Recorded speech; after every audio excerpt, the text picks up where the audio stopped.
Hi, everyone. Welcome back to the Change Your Mind podcast, where we explore personal development, spirituality, and science. I'm your host, Chris Ashley. I'm incredibly excited for my guest today. Her name's Crystal. She's awesome. We're in the same network. I'm excited to just learn a lot from her myself. So selfishly, I'm just excited for this conversation, and you get to just eavesdrop and get all these gold nuggets that I know I'm going to get too. Couple quick announcements. Head over to the links in the show notes. As always, you'll find ways to connect with me on social media, to connect with my amazing guest. You'll find ways to sponsor the podcast. You'll find links for my book, Change Your Mind to Change Your Reality. It was endorsed by 3 people from the film The Secret: Michael Beckwith, Bob Doyle, Marcy Shimoff. It was endorsed by John Gray, Anita Morjani, Bob Frissell, lots of people. What else? Oh yeah, links to coaching, courses, free downloads. There's just like a wealth of information there, so go check it out. And as always, this podcast is part of the Los Angeles Tribune Podcast Network. We're doing massive things in personal development, and I have my fellow LA Tribune trainer here with me, so we're going to learn a lot. What if the one thing keeping you stuck is the way you think? Welcome to Change Your Mind with Chris Ashley, the podcast where science meets spirituality and mindset becomes your most powerful tool for transformation. I'm Chris Ashley, author of Change Your Mind to Change Your Reality, trainer, speaker, and lifelong seeker. For years, I battled trauma, depression, anger, chronic illness, low self-worth, and the weight of old stories. Until I discovered how to rewire my mind, reconnect with my divine nature, and consciously create a new reality from the inside out. This show is here to help you do the same. Each week, we explore the intersection of personal development, spirituality, and science, diving into topics like healing, emotional mastery, entrepreneurship, resilience, and the quantum nature of reality. You'll hear powerful stories, gain practical tools, and real conversations that will help you change your perspective, get unshakable confidence, and live the vision your soul has always known is possible. Whether you're navigating a major life shift, building your dream business, or seeking deep healing and alignment, you're in the right place. So if you're ready to break through, take back your power, and create a life on your terms, this is your moment. Let's break free from the patterns that hold us back, awaken to who we truly are, and rise. Your transformation starts now.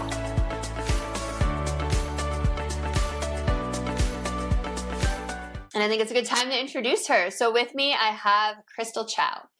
So Crystal is a money consciousness coach, a former private banker, and founder of Cosmique Group.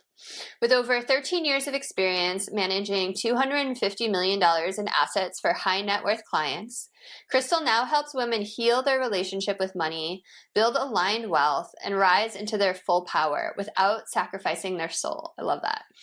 Her work blends financial strategy with deep inner work to achieve aligned, lasting wealth. Crystal believes that when a woman heals her money story, she doesn't just change her life, she transforms her lineage, past, and future. She's on a mission to help 1 million women create their $1 million life. I got goosebumps reading that. Anchored in freedom, purpose, and generational healing. Welcome, Crystal. I'm so happy you're here. Hello, thank you for having me, Chris. And it's so worth it, even though like I'm waking up at 4 a.m. for you, and for all your guests that's watching, right? I love it. Thank you for having me. Yeah, I forgot to mention Crystal's a total badass and lives in Singapore. So we're on like mastermind calls and it's like 3 a.m. for her. We're recording at like 1 my time, 4 for her. So I'm just so inspired. And I see you like driving around your cute little daughter and you've got a lot going on. Yeah. But she's the main motivation for me to actually want to do my work, change like generationally, because I feel like, yeah, like our kids are like, I don't know, at least for my daughter, once I have her, I started really to look things beyond the surface level. And I realized, like, even for topics like money, it's really beyond the surface, and it's really not about the money.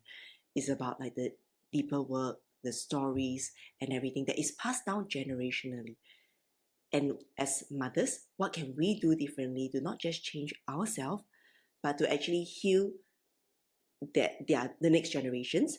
And through them, actually, even by doing something differently, I realized that my mother is actually healed because I changed the way I parent my daughter, reparent myself, and then through that, I actually healed her indirectly. Amazing. I love that. I love that so much. And there's so much energy healing out there that even talks about exactly what you're saying, that like when we heal, it heals our lineage, which is amazing. I'm excited to like dive into all that, but there's one question that I always start my podcast with, and I want to ask it to you. And that is, what is your origin story? So what put you on this path to helping women heal their relationship with money? Okay. So this is a really, really great question. So what happened is that, like, for up to 30 years old, my life on the surface was a great success.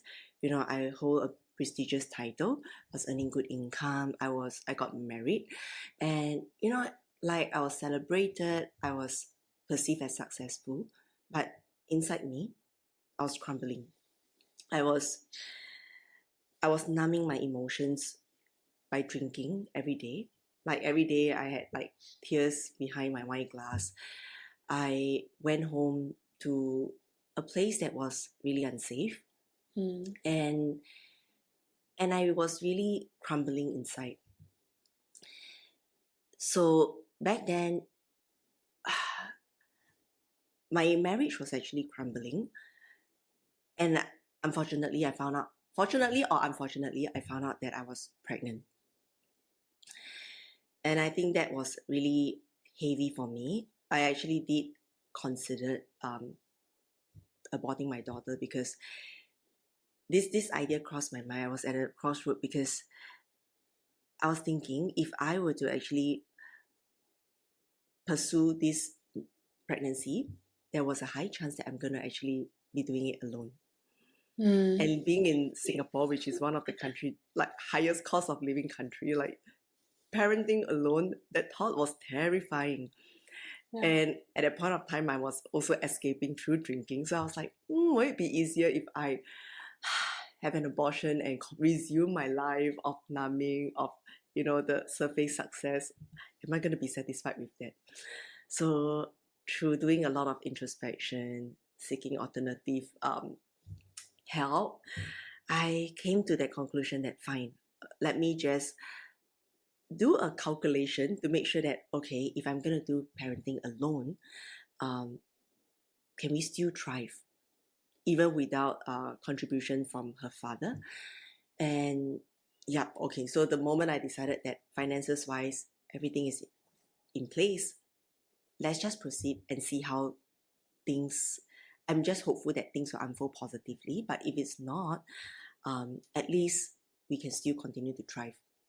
So I decided to proceed with the pregnancy, delivered my daughter, and that was truly life-changing, because I mean, although the marriage did not turn out well, but she gave me a really great motivation to continue that, to really stay strong for her, and also a deep reason for doing this healing seriously, because it's through this difficult marriage that I actually took personal development really seriously, finding out what happened, how did I co-create this breakdown, this dynamic. And that was when I realized that if I were to just pursue money without the inner work, I would still feel empty. But if I were to just do the inner work without the foundation of money, it's not going to pay my bills either.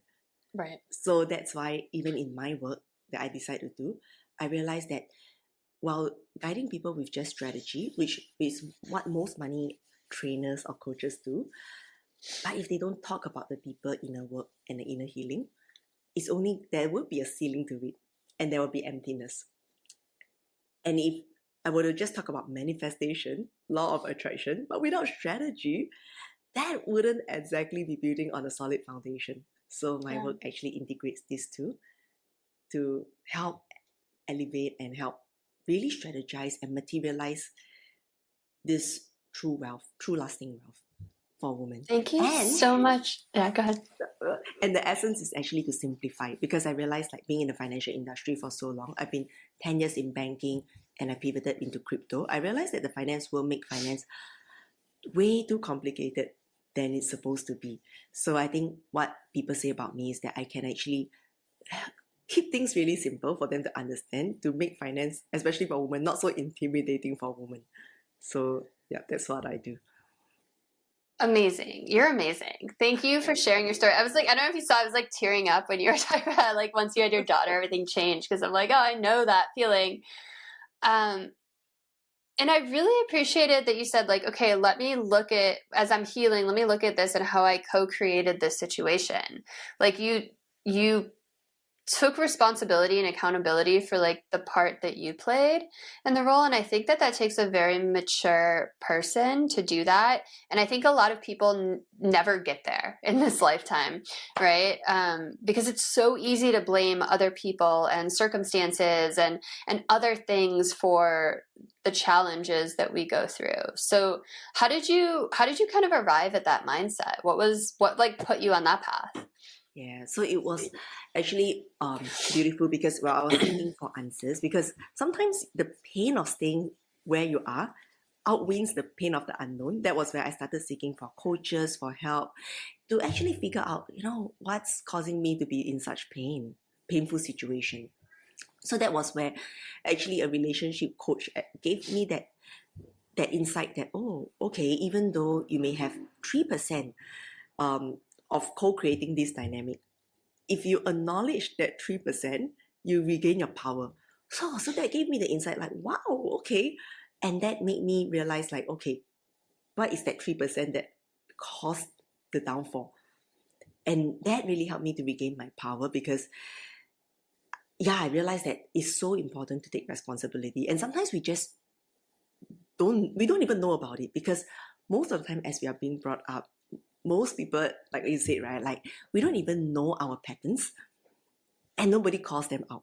And that was where I realized how important coaching is. And even when I think about in terms of money, which is my strength, it's the same thing.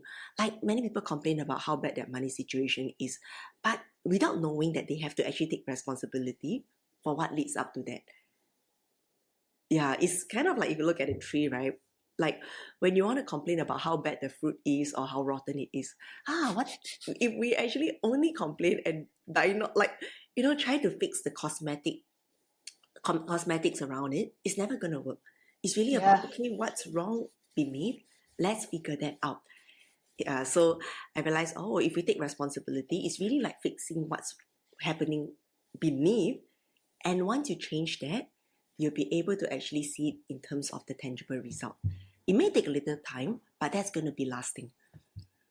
I love that metaphor, and that totally makes sense. So I guess what is at that root, right? That, to use your metaphor, like what is the root of money issues that you see a lot of women have?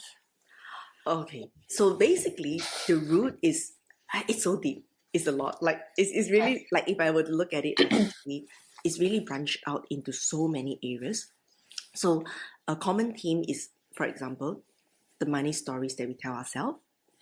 Because sometimes it's so unconscious. Like your whole family is talking about this. What's so different about it? And we tend to think that everyone else says the same story. But why are they getting a different result? And my family is like this. Right. So usually it's so unconscious and that it seeps in, and we usually wouldn't know unless we are actually put in an environment. Like for me, I'm so grateful that I've been a banker, so I have thousands, tens of thousands of money conversations throughout the decade, and that was how I was able to identify through the different stories and patterns when I have this conversation with different people. Yeah, because I did not take on that big role right from the start. I started off as a personal banker and rise up, so I could actually see a whole spectrum of how different people with different net worth, what they tell themselves, what their beliefs about money are, and all these unconscious patterns. And I even developed these like 10 different archetypes. Not exact, I wouldn't even say it's an archetype. I would say it's more of like a money identity. Okay. That we will actually change and adapt to at different seasons of our life. Mm.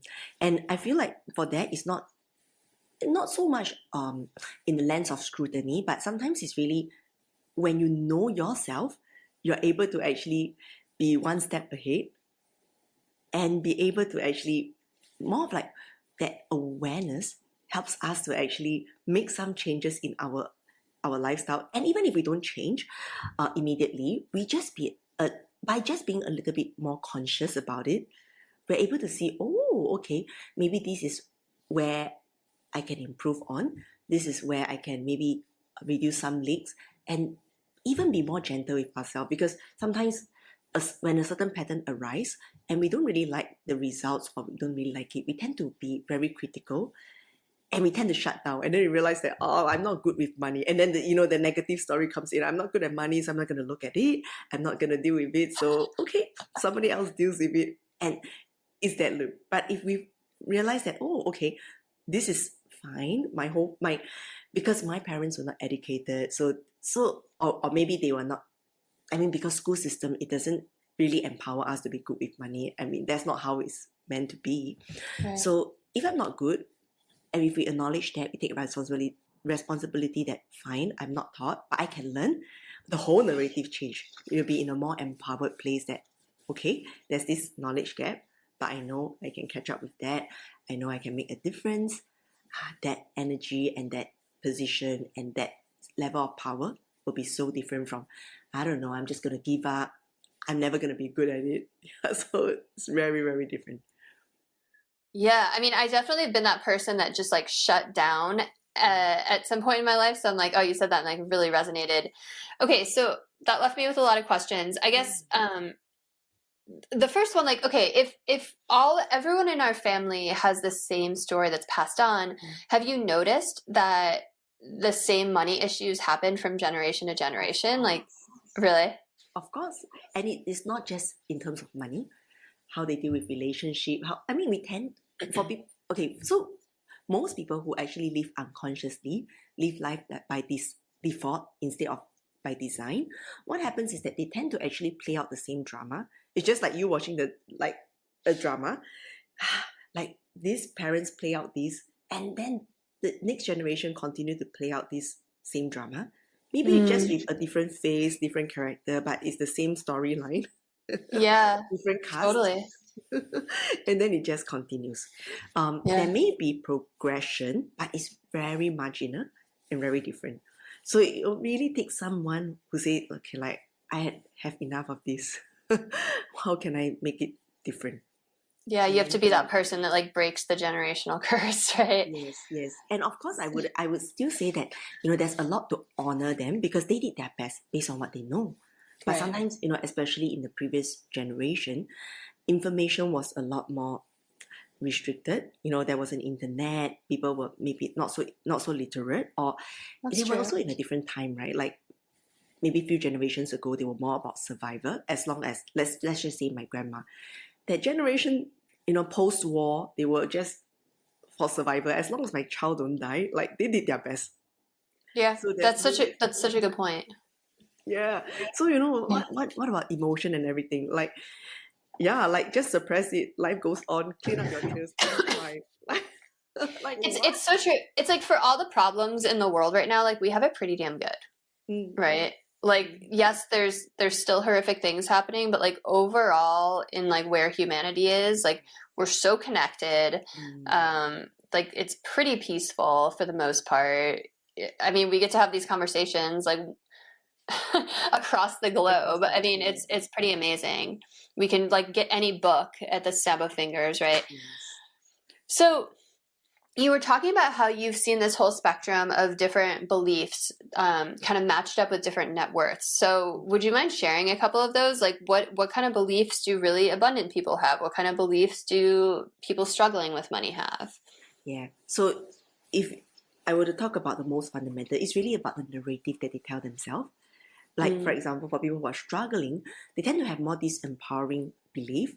Like, I'm never going to be good at it. Money is never going to come to me. I got to work hard for money. And they tend to have a really negative relationship with money.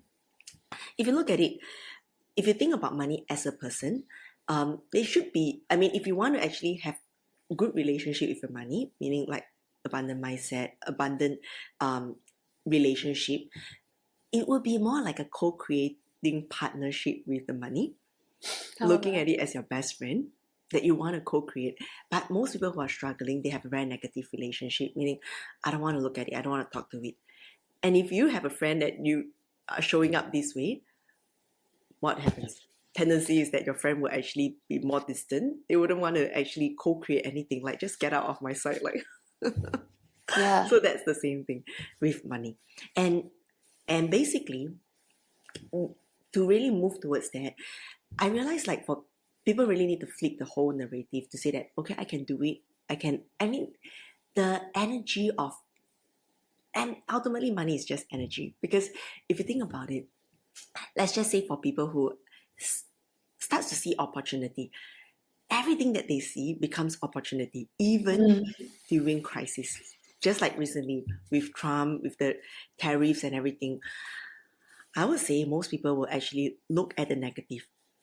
But in every crisis, it's gonna pull people's net worth further and further apart. The reach actually gets richer because what they see is only opportunity.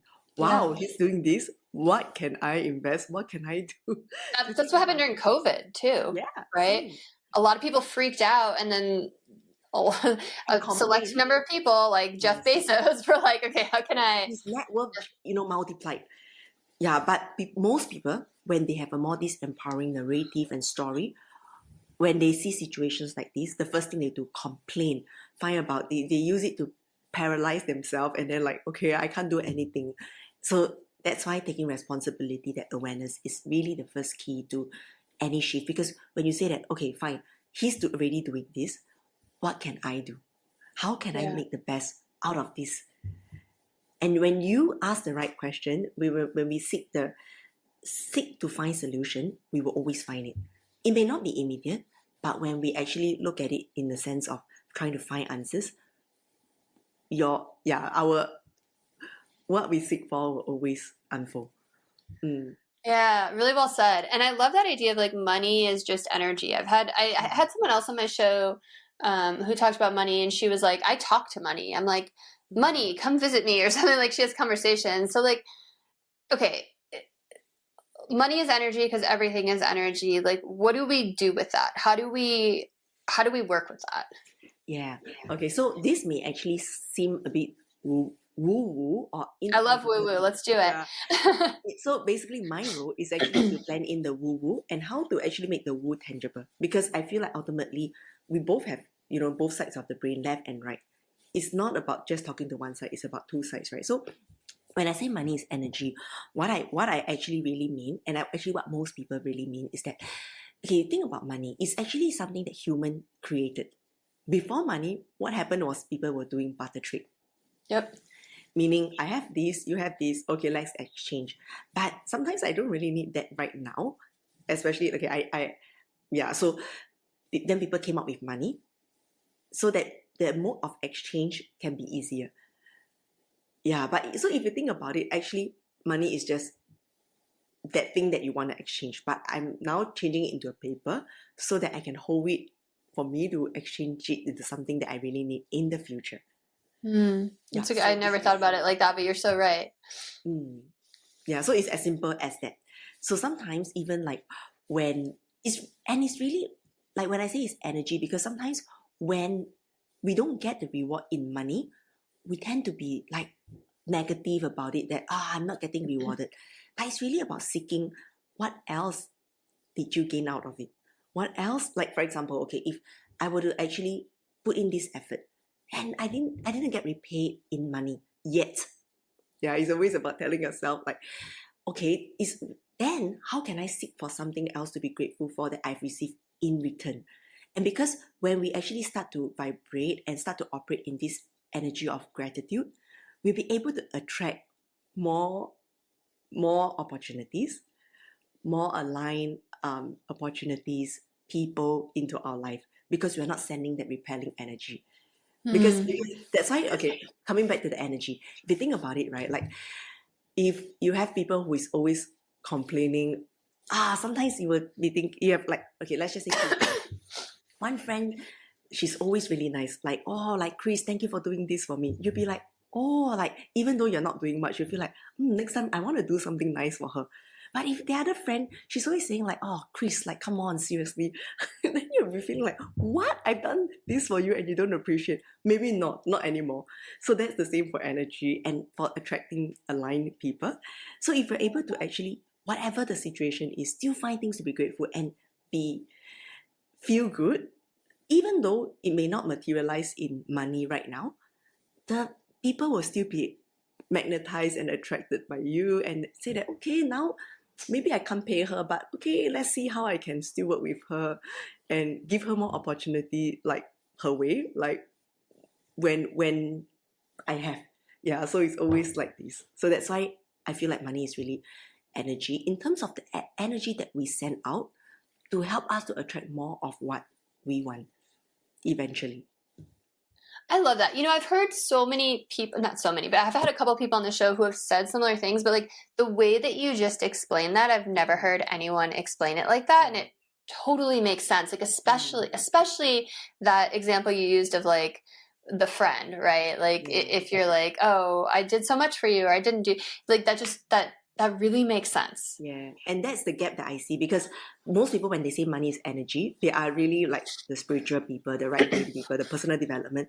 But there is a gap between how do you bring this concept, which is really valid, really right, into the real world. Yeah.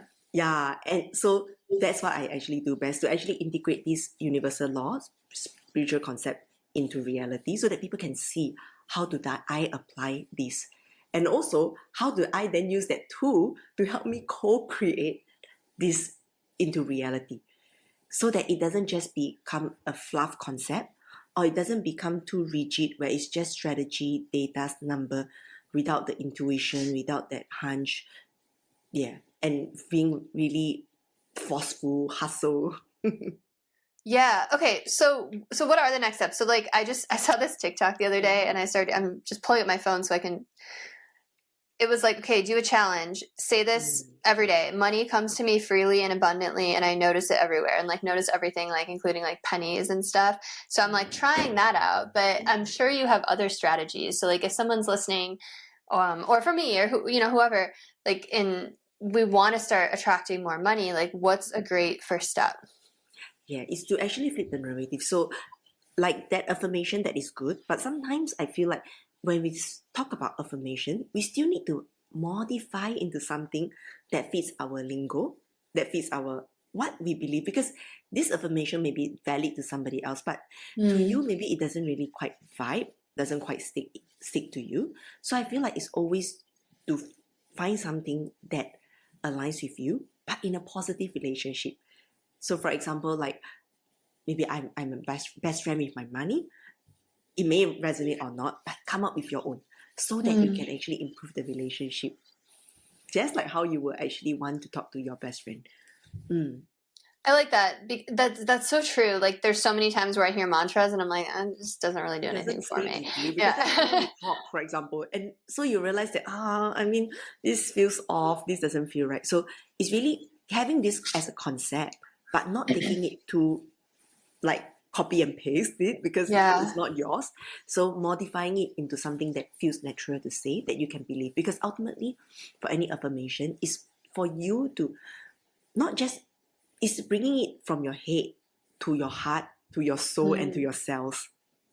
Because when you believe and when you truly feel it, you will act from that place. But when you just think about it, when it's still in your head, it's something that is very reactive, and something that only when you are clear-headed, and when you think about it, then it will happen. And usually that's not too often, because money is a very emotional subject. Yeah, it is. And especially when your nervous system doesn't feel safe, when it kicks into your generational, like what happens is that we will still tend to react as what we normally do, which is all these old patterns, these unsupportive patterns. So that's why we need to actually really speak to ourselves and our soul, so that we can really rewire it deeply. And of course, sometimes it's really difficult to do it on your own because sometimes we just don't see what we don't see. Especially all these old tapes, old recorders that are playing. And if our whole family is playing this same tape, we wouldn't know how broken it is. Totally. Because you don't know what you don't know. We don't know what we don't know. And because we get validated, like, oh, she's saying the same thing. They are saying the same thing. I should be fine. Yes. So it's really having, I would say, like another eye to look at it, who has, for me, that's what I do best. I call out people who, especially I work with a lot of high achieving women, right? Sometimes in their role, in their rank, they are like the bosses. They are in a C-suite level. Nobody really calls out to them to tell them about all these patterns. And so true. It's not a right position for them to take advice. So anyway, for me, the only thing that I want to do is to lift them. So by actually calling it out gently, just as a friend, as a supportive, like co-creator with them, they know that I have the best intention for them. And they are all powerhouses. These people are powerhouses. But sometimes we just don't know what we don't know. And just by having that awareness, just, supporting them in this area, we'll be able, not just lifting them, but lifting everyone else that they impact. So as a totally. I mean, like they say, it's like lonely at the top, right? Because it's like people, you have to work with someone who's on your level or above, right? Because it's totally. So you said something just now or a moment ago that we were talking about in the green room before, and I was like, stop, I want to press record because what you're saying is gold. You said don't push. So because I was like, oh yeah, just push in, and you're like, no, you don't want to push. So talk to me a little bit about that. Yeah, so that hustle energy that we're talking about, right? So so basically, of course, a certain level of hustle, fighting, and working hard, that I would say is essential, especially when we are first taking off. Okay, like we still need to put in effort to actually get started. But when you want to actually just a curious question, like when you push and you hustle, do you realize that you actually reach your invisible glass ceiling? Like no matter how hard you push, it's pretty much there. Yeah, totally. No, I mean, I've definitely had that feeling before, for sure. Yeah. So basically, that's what hustle energy does. I mean, there really would be a ceiling, and really to transcend that glass ceiling is to flow into that feminine energy to actually attract. Because when you talk about hustle energy, it's very masculine, very forceful. There is a cap to how much you can push. Because think about it, we only have a certain hour of our day, certain energetic output. So hustle energy can only bring us from here to there. But if you want to break through this from here to the next level, to exponential, you think about like Elon Musk, Jeff Bezos, like they have the same hours as all of us. Do you think they can push harder? How much more can they earn when they just push harder? So it really takes something beyond pushing to actually make that exponential quantum leap of growth that is really like looking in the opposite direction that we didn't see to actually have that breakthrough. And most of the time, why hustle energy doesn't work? You have to speak to the logical mind, because when you hustle, when we get into that business, there's no room for creativity, no room for looking at things, because we are trapped in that energy. So that's why to transcend above that, we need to actually slow down, to speed up, make room so that we can start to look at things differently, be creative, and provide solutions that will be able to actually to actually break through that ceiling. I relate to that so much. It's like I think you know this, it's like I have childcare like 2 days a week, and it's like I have the podcast, I have my business, I have 2 TV shows going, and it's like I just need to get as much done. I have this crazy to-do list, and I've noted I took all of July off because I'm like, I want to redo my website. I want to like redo some of my funnels. I want to like actually strategize a little bit, and I don't have freaking time because I'm just trying to like get through this crazy to-do list. So I relate to that a lot. There's that like kind of hustle energy, and it's like there's no room for like any creativity coming in. Yeah. And that is actually the gap. So basically it's really important to slow down, to speed up, because okay, think about it. When there's no creativity, we become like the machine, the person in that machine that is actually Like the hamster wheel. yes. And how fast can you outrun that hamster wheel? Is almost never. Because it's meant to trap the hamster there. So if we actually step back, then imagine a hamster stepping back and looking, oh yeah, this cage is like this. How am I gonna like plan my route? You realize that, oh, maybe he's able to find a solution to optimize his energy. Yeah, To totally. actually get what he wants. So it's the same rationale. To look at a different direction. And sometimes it's really coming into alignment, because that busyness, that hustle energy it rewards us for being busy, but being busy doesn't mean productive. So that busyness is something that is also kind of like a false construct that I would say the more of like the factory age sold us the idea that we have to all get busy. Yeah. It's true. The manufacturing age. Yeah, but now, I mean, being in a technological age is a very different time, different era, especially, so I think busyness is something that is way too overrated. And if we just slow down, we'll be able to actually plan better, to actually find areas of leak, find areas of potential growth, and be able to better optimize how the energy that we put in, the effort that we put in, to get an exponential result.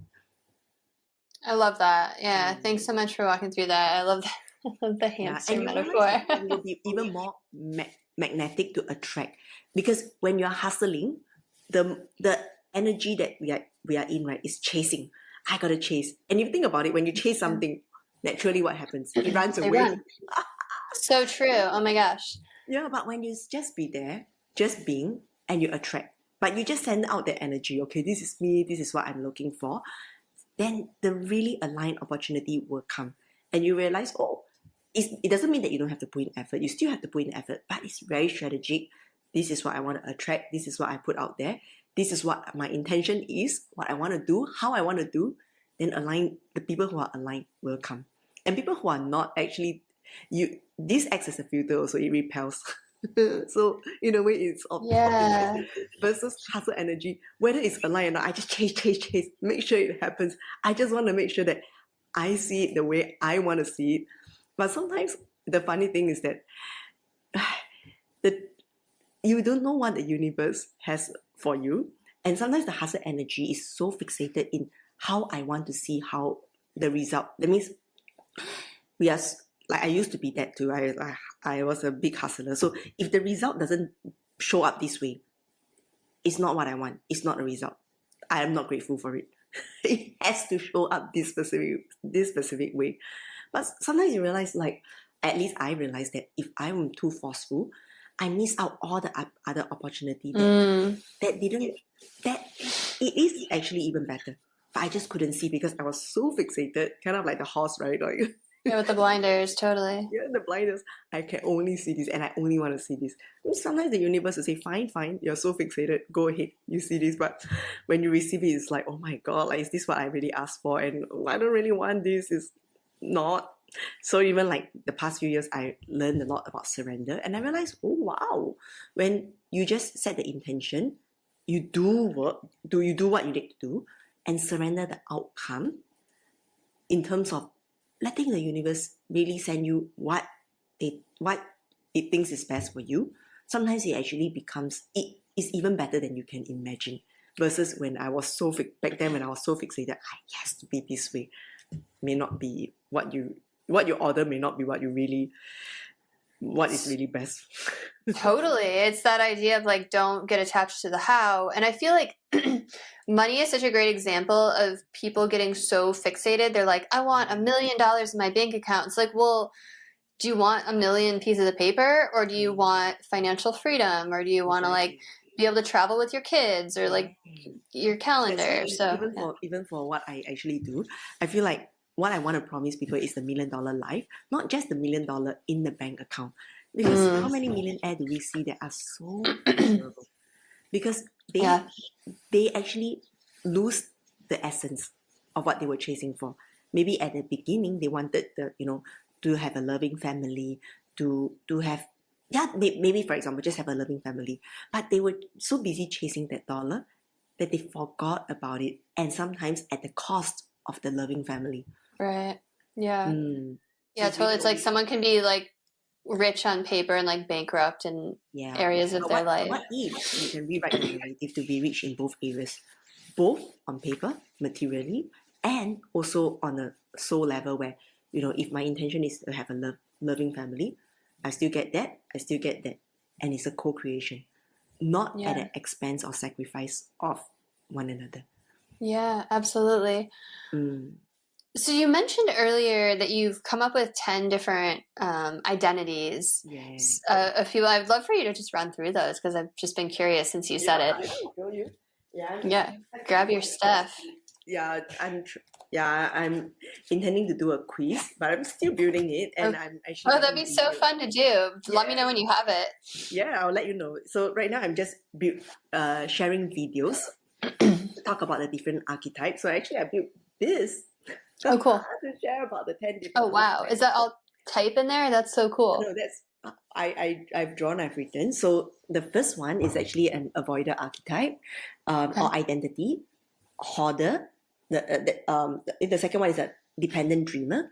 The third one is a money hoarder, frugal warrior. That's the fourth one. The fifth one is an overspender.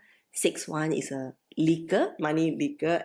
The seventh is an overgiver. 8 is a comparer. 9 is a self-saboteur. And the 10 is a money chaser. Oh, wow. Can you be multiple at once? Because I'm like, like some of those hit hard. What I decided to build is like a spider diagram. Is it what it's called? So like a spider web? Yeah, kind of like a web. So basically we can be a few, because sometimes in different seasons of our life, we will be stronger in some area. So it's really just to identify, okay, where are we now? And how can we transcend above it? And sometimes there are actually unconscious patterns, either generation, or sometimes it's adaptive patterns. But when we know, we can actually make some adjustment to it. And also know that even if I'm, let's say, a money chaser, for example, the hustling mindset, there's nothing wrong with that. But okay, if this hustling mindset, I got to know that, okay, what is causing it? And then how I can actually transcend above it. Yeah, so it's really that awareness that helps to make the shift. Very cool. So did you lay it out that way on purpose? Like, are there opposites of each other? No, not really. No. Okay. No, not really. Just curious. Okay, so what about if someone has the mindset, right? They've done the work, they have the mindset, they're like, I believe money is energy. They don't have any negative money stories, or if they have, they've overcome it. They're taking action on like what they're passionate about, and the money just hasn't come yet. Like, what do you have to say to those people? Because I have a lot of listeners like that. Like, I've been in that position many times. So what's your advice for that? It will come. I just have that knowing that it will come. Sometimes it may not come when you want it. Yeah, which is sometimes that back to that fixation, right? Like, I want it now. But sometimes even when we order, I know that these days, like, kids are brought up we are also brought up in a really immediate gratification. It's the immediate gratification, right? Like, I order this, it has to come now. Like my daughter, like YouTube, like the advertisement, I want to skip it now, press skip now. Like, no, it doesn't work this way. Like, sometimes you have to wait 20 seconds, sorry. Yes. So it's really giving it some time, and just continue to have this knowing that it will come. As long as you actually tune into yourself to take that aligned action towards your goal.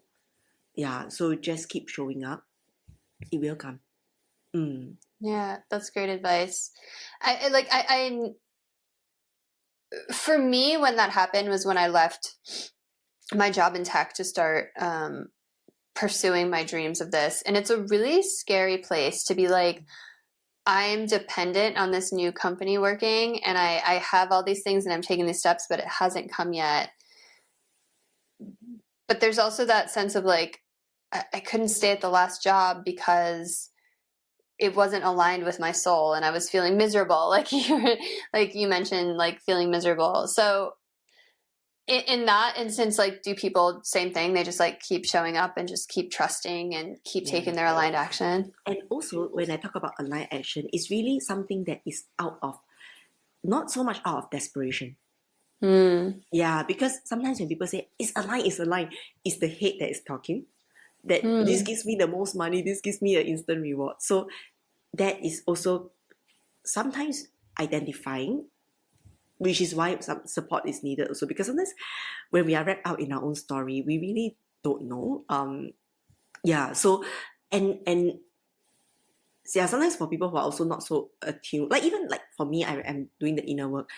For me to even grow to the next level, right? Like I also need some external help to help me to call out patterns that I can't see for myself. So because there will be resistance. So when you talk about aligned action, it's really the path of less resistance, of really where you really feel good, not because of out of desperation. So I think the first essential part is really to check in whether this is really aligned.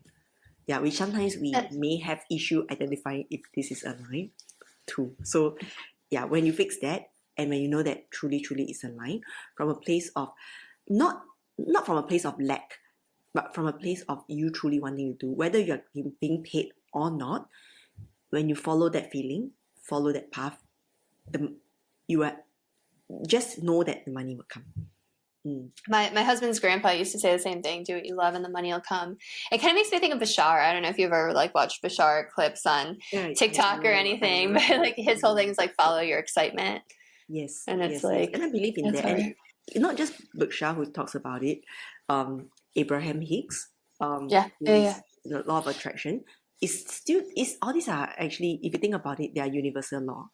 It's just that we are, especially I feel like in the manufacturing age, we're told to actually really be using our left brain. We actually lose touch with that good feeling with all the suppression and everything. So it's really coming back to that good feeling, trusting ourselves. Because sometimes the worst thing is that we don't trust ourselves because we were never taught to lean in. We were always taught to suppress, don't feel this, just follow the rest. It's like, what? Yeah, it's like the opposite of what you should do. Yes, and we don't know if we can really believe in ourselves. Yeah. Oh my gosh. I've like everything you've said today has just been like so much gold. I'm gonna have to go back and listen to this again because there's just been so many amazing pieces of advice. But is there anything we haven't touched on yet that you really want to get out there to people? Is there anything that you really want to know? Because I have a lot to share. Well, I mean, I don't know what I don't know. Like, what else do you have to share that you really want to talk about? We've got like 10 minutes left. I want to make sure that like whatever your expertise is getting out there into the world and people get to benefit from it. Okay, so I think one last piece is really to believe in yourself, because once we are able to, like, no matter what kind of like how financially illiterate you think you are, I feel like once you start to change the story, that means I can do this, I can learn this is going to be easy for me. Your relationship with money, that is it will immediately change. So I feel like this is one piece of advice. It's really simple, really actionable, and you can start telling yourself right now. And because think about it, same thing as we go to school, right? If we go to school, before going, we think that, this is going to be so difficult. Before I listen to it, we shut down. There's nothing that's going to come true, even if it's going to be easy. But if we go in and we say that, it's going to be easy, nothing is a piece of cake, the reality will always show us what we want to believe in. Yeah, absolutely. Beautiful. And I feel like that advice transcends like even just money. Like you can put that on any area of your life, relationships, health, It's anything. a universal law. Yeah. Awesome. You're amazing. Thank you so much for all your insights. I'm sure listeners want to know where they can find you, where they can connect with you, how they can work with you. So if you want to just take a moment and let people know. Yeah, so you can follow me on Instagram, my across social media platform. My handle is Shining with Crystal, because I Very believe cute. all you ladies, or all of us, we deserve to shine. And actually, shine is my framework, which I will break down more in my social media, so you can see how I actually work. What is my thought process? What are my framework? And I feel like we should never let anyone dim our sparkle, because I love that everyone, so much. everyone deserves to shine, and sometimes we just don't know, right? Like even for diamonds, for crystals, we are all wrapped up in like all the dirts and gunk and everything. It's really just to peel off that layer and really allow us to shine. And when we step up to shine, the light that we illuminate can actually inspire and impact so many more. And as a collective, we can all rise together. Beautiful. Well, you're definitely shining. I love that it goes with your name. It's beautiful. It's perfect. You're awesome. If this resonated with you and you're listening, send it to someone that you think might love it. Like, comment, share, subscribe, all the things. Let's help lift humanity up. And thank you all so much. I'll see you next week. Have a beautiful rest of your day.